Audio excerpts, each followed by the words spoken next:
So we're here with Pole Position, which is a Barcelona-born DJ duo that you guys got together because of your love of electronic music and Formula One.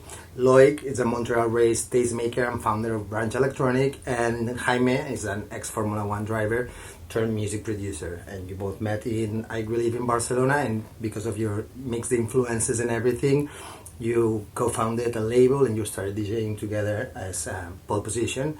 And their 2023 Invaders EP and the recent tracks, they reflect all this high energy and the mix of like genres, I would say, that you both do so well.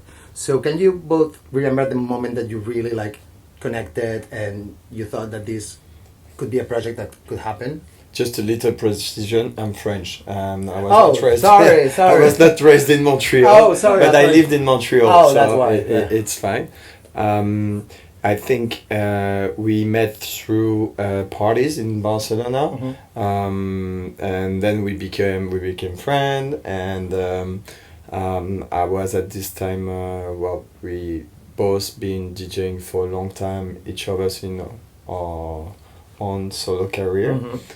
And eventually I had a small residency in a very cool little club from Barcelona called Macarena, and one day I invited Jaime and we played like 5 or 6 hours together, and it was like really smooth. And sometimes when you do a back-to-back it's not always like smooth, and I don't know, I think also Jaime at this time he wanted to make some changes in his career, and as a joke we say, let's do a duo, and we call it Pole Position, and at the end we kept the name because we are two. There was the thing of the Formula One that we both loved and is past, and yeah, it all started like a joke maybe that became very serious eventually. That's how that quickly always happen. Yeah, is that the way you recall it, Jaime? Yeah, I think so. I mean, we connected the first time we met at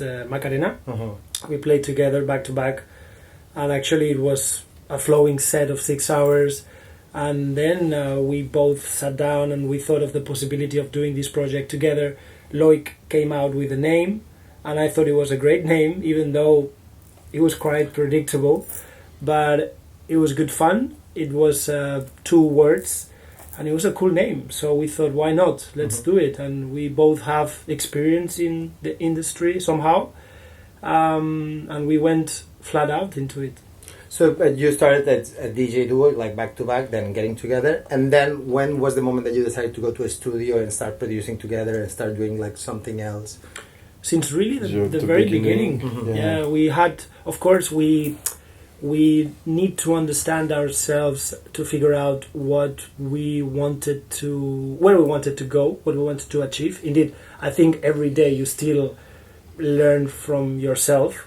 What is your image, what is your sound, because you're always evolving and changing stuff. But I think every day we are much more settled between each other, and we get to know to each other better, and that's only the experience that it gets you there. So, yeah, I think it's just a growing curve from day one. And is it actually like a 50-50 collaboration with both of you in the studio when you're producing something?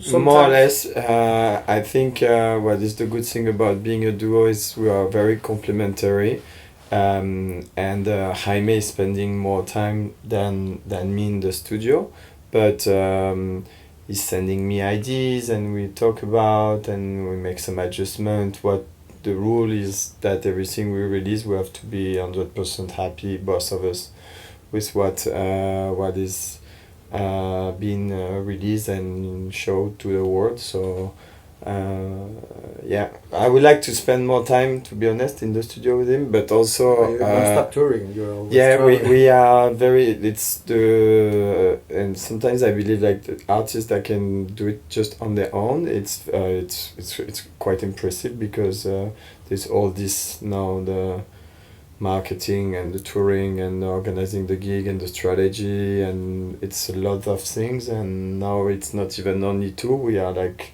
almost like 3 or 4 people around us, like helping us like almost all the time. So it's a lot of So at what point would you suggest for a DJ that's starting touring to get a team and make a team? As soon as possible. As soon as possible. As soon as possible. Does it help a lot? It helps. I think most of the time the problem is the economic problem. Like at the beginning you are like, I don't have the money to invest or to find some people to help you around. But I guess if you can like really invest time and money in your career, then things can go faster and with a stronger roots. Yeah. So you were talking before I was talking with Jaime that like touring is really like tiring because you always like coming here, you have to do this interview, then you're DJing tonight, and then you probably fly somewhere else. But how enrichment is it for you to like travel and to DJ like everywhere and meet like, other DJs? Is it good for your label and for your production to know what audiences in other parts of the world need and they want in music? I mean, I think every job has its positive and its negatives. Every job in the world. I don't know any job that is only just positive, you know. And it's part of it. You have to accept it, and if you're tired, you just deal with it the best way you can. And to be honest, music is the answer. Because when you arrive to the place or the venue and you see the people, they are expecting you to play well, and you have to deliver. Like in other activities in life, in sports, in business, you have to deliver. So you give your best energy and you give it to them. It's not about you, it's about the people, it's about the crowd. So that's why we work hard at home with the label, with music from all around the world, with other artists from our music as well, to deliver this music to the crowd, to the people that are listening to us and are expecting these new sounds, to enjoy, to have fun in community, and to that's why sometimes when you get to the stage, the feeling of fatigue just drops and disappears because you're there for your energy is for the people. And you're doing what you like. Yeah, of course. Yeah, me I really like sometimes it's tiring, but I'm really kind of addicted to the intensity of everything, because touring, going to places, meeting people, it's like really a fast life, but also, and then each of us is a bit different, but in my case I really like to have the feeling that I'm living my life like really to the fullest, and no regret. And I always say that if tomorrow I die, maybe I would have lived more things than many people. 5 lives. Or even maybe more, with a lot of humility. But I think it's sometimes this drives me because so many times you're like, oh, maybe I'm tired, maybe I don't do that, maybe I don't go there, maybe I don't go to this after party, and then being tired or just moments, and you're creating like really memories and connection with people that sometimes you have to force yourself. Speaking of all these experiences and traveling, you've attended Burning Man both as artist and then as audience. What's the biggest difference that you can tell between those, like going there and playing for people or going there and enjoying it? The difference between like being a raver and being a DJ? Yeah. I would say there is no difference. Because both of us are ravers, and honestly, I mean, you don't have to be a raver to be a DJ, but it helps. Because for me, it's crucial to go to parties, to go to events, to go to festivals, to meet people, especially to listen to music, to listen to newcomers, to listen to old school DJs, artists, everything. You won't believe it, but we were at brunch Bordeaux not long ago, and I listened for the first time at Paul Kalkbrenner. Oh. And I watched the film whatsoever, but I've never seen his live, and I was crying and I had goosebumps. So these moments, I think, was what Loïc was referring to, are part of the memories of lives, and you have to live it. And Burning Man, you don't have much difference, like, because people they think that Burning Man is a festival, which it's not a festival. For me, it's like a super big art and camping community actually.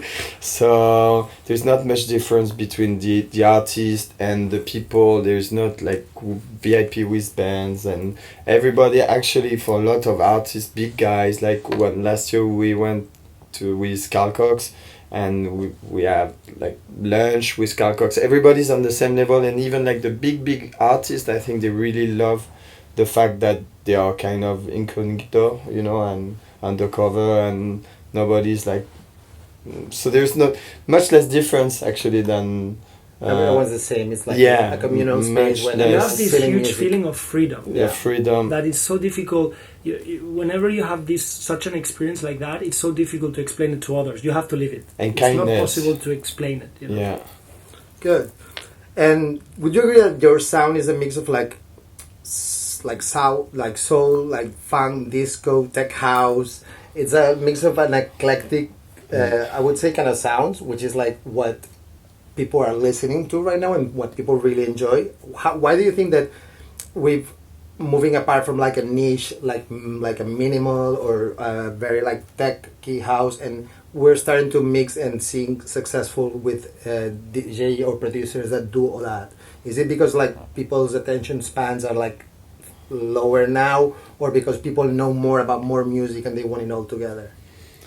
I think at the moment there is such a mix about like so many. I mean, there's like really defined style. You know, there are tech house, techno, hard techno, minimal. But in our world, there's a huge mix. I think that came between all this world of cane music or afterlife, and also the world of inner vision, and all the thing a bit together. Kind of sometimes we play music that have a bit of Afro influence, sometimes a bit more tech house. Like for example, at the moment I really enjoy to play some tracks that are a bit more tech house, you know. And what we do, there is kind of a style, because we can start to see many names, friends of us, you know, like a lot of people coming tonight, like to play with us, Ard Antoine or Tripolism or Kadosh, but it's very hard to tell what is Tripolism doing, what's their style. It's house, is melodic, is Afro. It's everything together. So there is this scene that also with our label in Anims, the many artists are around us, they have this thing, and there's not like really a kind of a name of what we are doing, but it has some consistency, but it's no names, I believe. Yeah, I agree with that. I think music nowadays is not just good or bad, it's whether you feel it or you don't. And it's just the number and the universe of influences that are on each other to create music, and the possibilities that technology nowadays give you to make music on your DSP, you know, on your laptop, is crazy. It's huge. So it's all in your head. You don't need a huge studio to make amazing tracks, amazing songs, and it's so difficult to tag music nowadays, whether you feel it or you don't. Of course, there is a baseline, there's a basis, which is for us, it's quite clear that it's house or kind of techno, the Detroit house, and that's our kind of basis. And through there, then we can play with much more influence from like funk or hip hop lyrics, or like jazzy stuff, or more techie grooves. And then there's like huge amount of instruments that you can hear that come from different sounds and different styles, of course. And also this week there's a lot of things happening in Barcelona, in this city, and I think because of like it's been happening for like a lot of time now, that because of like a big music festival, little things start happening around, and it creates like such a massive week for electronic music in the city. Have you seen this kind of like week or this engagement of a city with electronic music around the world, or we have a special thing in Barcelona that we need to take care? I think it's special. I think there are moments in the year where Barcelona is part of those, I guess, 4 or 5 key moments, which is like Amsterdam Dance Event, which is a bit more a business oriented. You can see the party, but like everybody's coming and is doing business, a lot of meeting. I think here in Barcelona the people are coming also to enjoy the tapas, the parties, even if we're gonna see the same people. There is Tulum in January, which is important, Miami for the music week, that is important, and some key moments in Ibiza, I guess, during the year, the opening, the closing. There are these places where you're gonna meet like a lot of people that we actually see the same faces all over the world. But yeah, for Barcelona, it's absolutely incredible to have everybody coming home, and in my case as a promoter also to show them and to welcome. I really have this feeling that this week I'm super excited to welcome a lot of my friends in the industry and artists and show them the way we work, the luck we have to be living in this wonderful city, and it's like to receive them home. I'm super happy. And do you think this stays in the city after this week passes, that we have a good culture of electronic music in Barcelona? Yeah, I think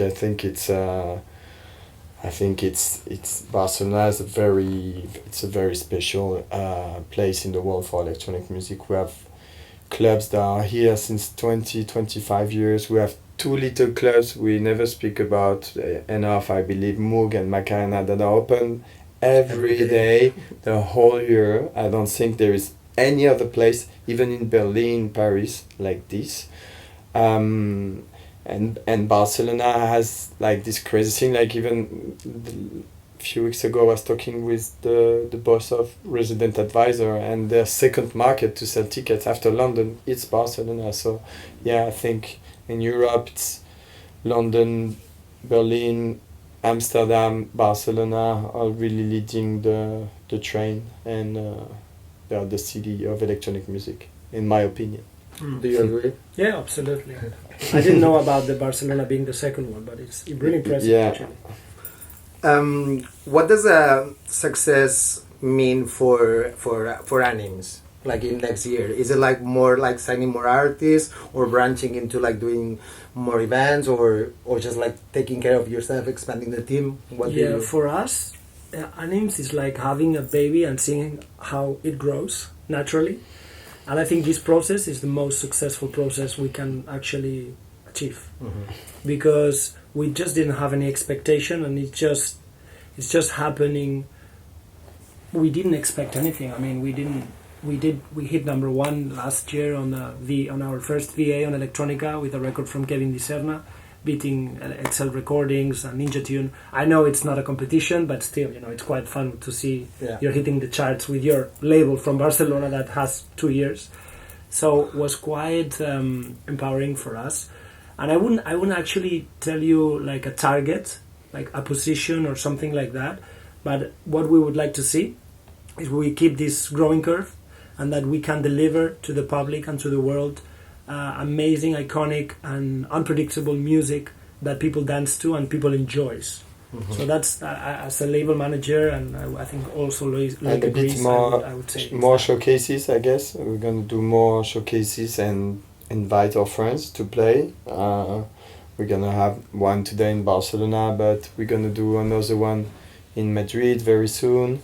Trying to expand a little bit more, doing a bit more of these showcases, but we just go organically. What is important for us also as a platform, as pole position, is we have a place where we can release our music. We are not dependent of anybody else, so we have the freedom to release the music we want when we want. So these showcases, because Barcelona has a lot of like small collectives of electronic music, and I think that makes the scene like better and bigger. So showcasing, is that you're gonna be one of those like collectives yourselves? Yeah, but with a wider spread, because you internationally and everything, right? Tonight we're expecting to sell out input for the showcase, which is really cool, and there are people that have released on the label. I think most of them, except Tripolism, but I think it's a question of time that before we make something one day together.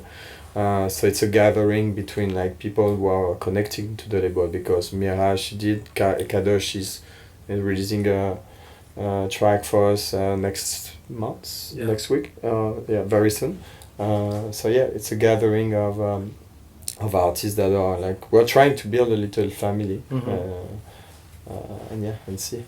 And doing this little family, do you all agree with like a visual image, and how important is it nowadays for DJs to have like a visual concept of what you're doing, instead in like cover art or like your screens projections, which are coming like bigger and bigger every day? How important is that besides music, just to have like a image, like coherent image of yourselves?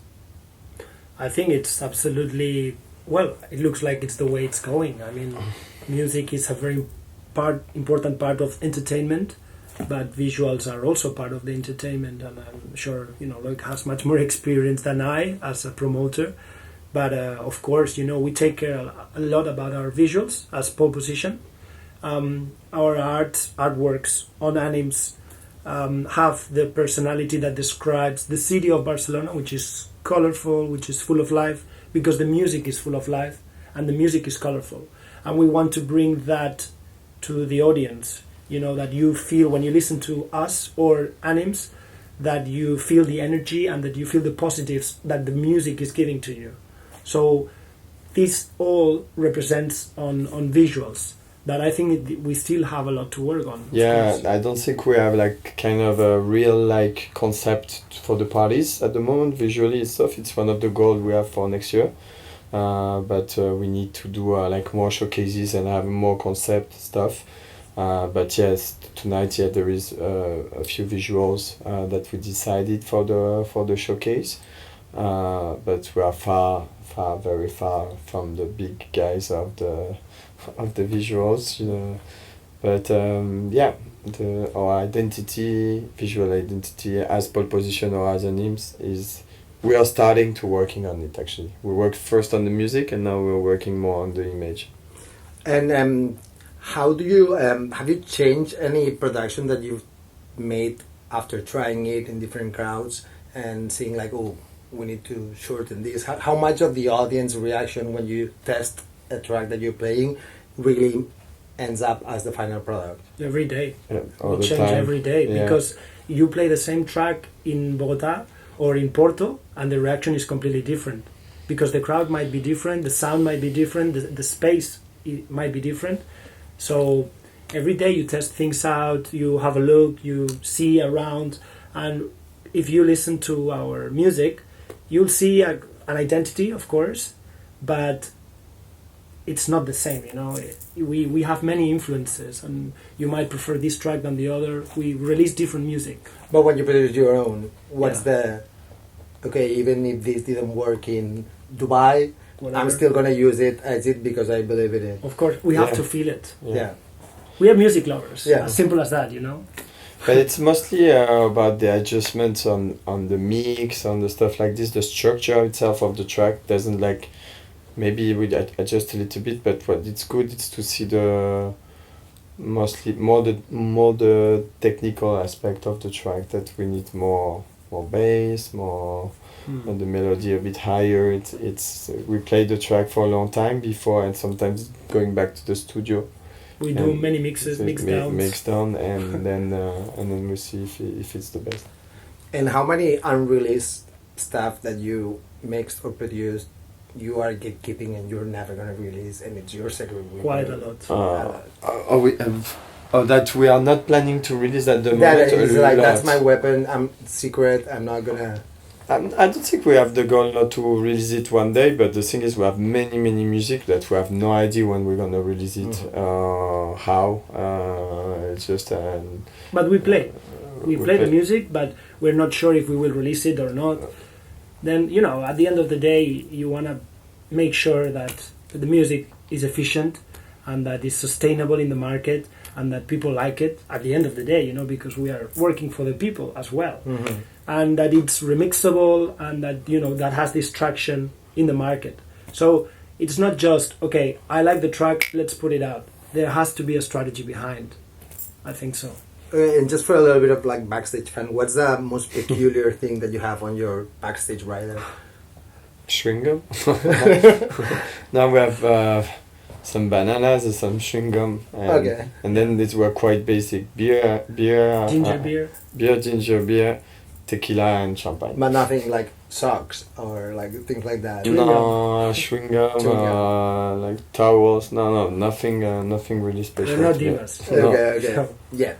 A little bit more than good tequila and good champagne. Okay. Yes. Is there any dream artist that you would love to invite for a pole position remix or a feature? Of course. Yeah, any wish list that you can like put it out there? So many. Laurent Garnier to start. Jaime, Dixon, I believe, and some other from other style of music also that would be great. Not only for electronic music, but some vocals from great singers that we like. Or it would be amazing. But the list, is still very young. I mean, not as a person, but as an artist, we're quite young. So for the moment, we just we believe we're still at the very beginning of our career, and that we have many more dreams to accomplish. And how approachable are you if someone like really young, really starting to that, like, listen to my stuff? How open are you to that, or you're just like, maybe if someone comes to us, we're really open for that. Yeah. I love people that are passionate about music and that they're hungry for music. Indeed, we have an artist from the label who is a very close friend also. His name is Darlo, and he makes amazing music. He's actually here.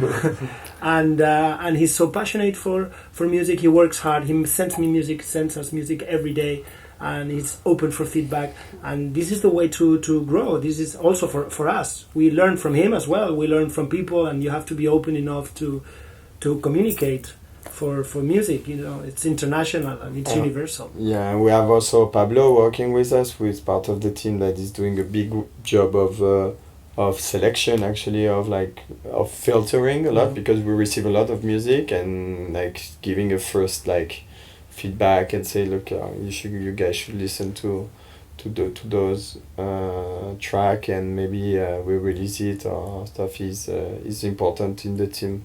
So you're open to absolutely listen to everyone. Of course, yeah. Good. And with your momentum that you're picking up lately, what's the next big event, release, or venture that you're working towards? So we have a big plan that we want to release a lot of music this year. Mm-hmm. We are releasing almost every month until the end of the year. We're gonna play many festivals this summer, like Mad Cool, Monegros. Burning Man. We go back to Burning Man. We have actually maybe a stronger fan base in Latin America, Spain, Portugal, Latin America, Latin countries. So we really want to develop more the north of Europe. We never played to the US before, except Burning Man. So we are still, because we're waiting for the visa, so we want to really go there. But the summer is going to be very, very busy.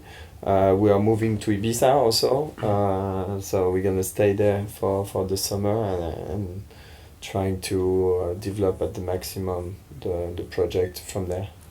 Cool. So we had also Tripleism that asking a question that they wanted to ask you guys. So it's if you could do a back-to-back with another Formula One racer, alive or dead, who would it be and why? Hamilton. Yeah, I think for the vibe. Lewis, I think it will be. Does he DJ? Yes. He knows a little bit, but he's the most open. He loves music, and he's super fun. And he would. I'm 100% Loïc's choice would be Lewis, and my choice would be Lewis as well. Yeah, but maybe Lando Norris for his party side. Well, thank you very much. Thank you. It was a pleasure. Hope tonight goes well. Thank you. Thanks so much. Thank you. Gracias.